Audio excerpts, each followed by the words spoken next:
In 1869, William Mumler stood trial for fraud.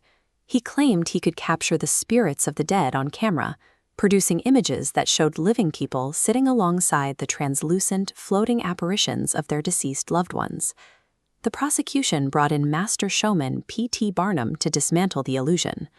Barnum commissioned his own fake ghost photographs to demonstrate to the court exactly how Mumler was using double exposure techniques to overlay two separate images onto a single glass plate.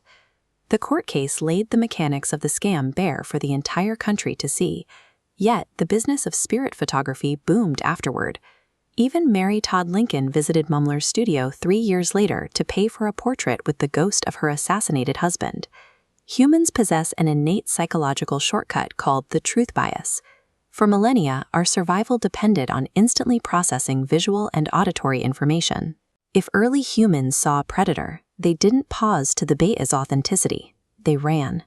We are biologically hardwired to trust what is right in front of our eyes. Mumler's trial proved that logic rarely overrides biology. Even when the mechanics of the photographic scam were public knowledge, the instinctive trust in visual evidence remained, leaving a permanent opening for manipulation when these tricks are automated at scale. The manual deception of glass plates and darkrooms evolved into the high-resolution digital era of the late 2010s. The new pioneers of this space were members of the Super Deepfake Squad, a secretive, invite-only global collective consisting of professional visual effects artists and anonymous coders. This underground group pushed the limits of synthetic media. They figured out how to optimize loads on a GPU, a graphics processing unit that accelerates the creation of images, and meticulously upscaled blurry datasets to render convincing, moving illusions. The tools transitioned from chemical baths to neural networks, computing systems modeled after the human brain, but the exploit remained identical. They successfully hacked the human cognitive shortcut of visual trust. Inside the squad, creators engaged in intense ethical debates. They realized they were building tools capable of erasing the line between historical fact and digital fiction, wrestling with the boundaries of acceptable use. One creator developed a controversial project, a seamless, algorithmically generated video that mashed up the rhetorical styles and speeches of Donald Trump and Adolf Hitler. The project demonstrated that synthetic media could flawlessly hijack political narratives. By perfectly blending historical context with modern political discourse, the deepfake preyed directly on the deeply held cognitive biases of anyone watching it. This forced a stark realization upon the early creators. When dealing with manipulated media, the original artistic or comedic intent is irrelevant. Once the video hits the internet, the audience's perception immediately becomes their reality. The open-source nature of these tools meant they could not stay contained within an underground community of artists.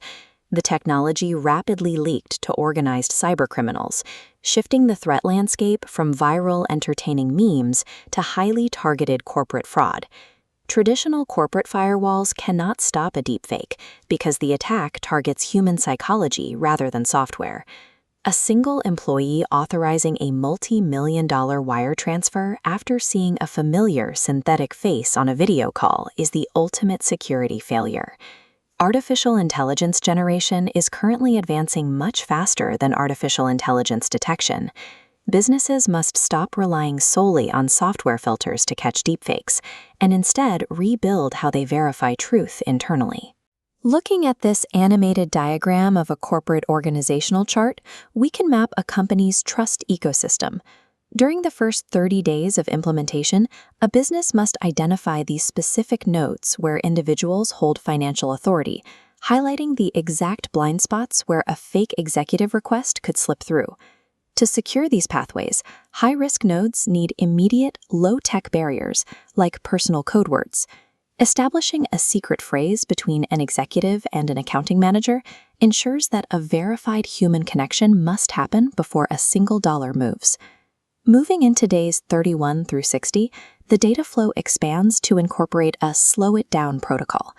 Scammers rely on artificial urgency, so adding a mandatory dual verification checkpoint forces a pause in the transaction pathway, giving employees the breathing room to question the request. Building proportional friction into a daily workflow forces a human being to pause. This structural skepticism creates a window where deception can be noticed before any financial damage occurs. In the final 30 days of the implementation plan, organizations must engage in controlled red teaming. Red teaming is a cybersecurity practice where authorized personnel actively simulate attacks against their own company to identify operational weaknesses.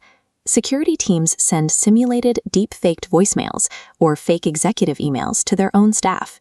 This pressure tests the newly implemented friction points, revealing the gap between a written company policy and how humans actually behave when the boss is seemingly yelling at them over the phone. The ultimate goal of this active testing is to build living playbooks based entirely on pattern recognition. Static lists of current deepfake threats become obsolete almost immediately, but a workforce trained to recognize the psychological patterns of deception will remain resilient. Society is adjusting to a new standard of evidence. We are experiencing the same cultural shift that occurred over a century ago when the public first realized a photograph could be staged or manipulated in a darkroom. Visual and auditory evidence no longer functions as a default proof of reality. Defending against automated, hyper-realistic deception now requires a structural, proactive culture where every critical digital interaction is verified at the source.